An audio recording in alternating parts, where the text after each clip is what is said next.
Naglagay na ako ng butter, mga langga. Maglagay tayo ng garlic.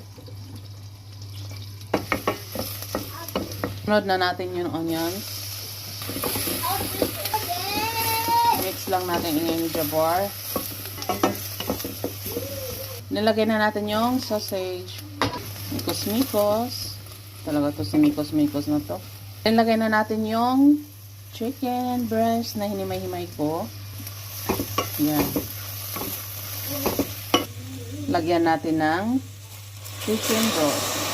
Then, sunod na natin yung carrots.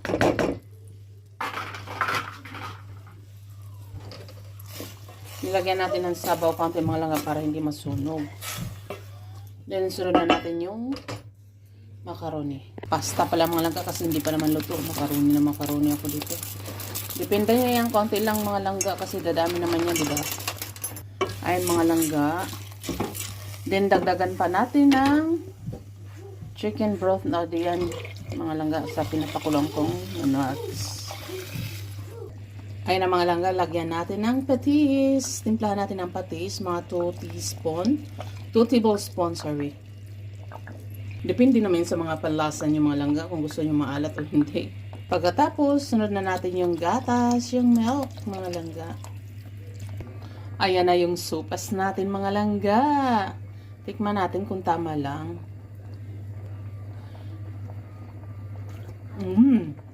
Tama lang. Tama lang talaga mga langga. Hindi ako masyadong maalat. Hindi rin. Basta tamang-tama lang. Hindi masyadong matamis. Basta ganun lang. Aho. Diba dami sahog natin? Chicken breast, sausage, and pasta. O diba? Ganun lang yan. Kadali gumawa ng pasta mga langga. Then mga langga, pwede na natin ilagay yung cabbage natin. O diba? Ang saya. O diba? Ito na yung sabaw natin. Yan na lang kainin ko mga langga. Walang kanin yan lang. Tanghalian hapunan sila. Chicken.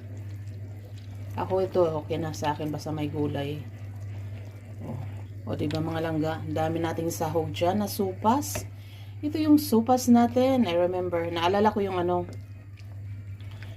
Yung namatay yung kapatid ko. Lalaki. Gumawa ako nito. Ito yung pinapakain ko sa kanila.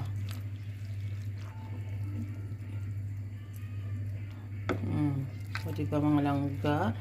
Kahit anong makaron, kahit anong pasta ang lagay nyo mga langga. Ako kasi ito yung parang shell style niya. Yan na pasta.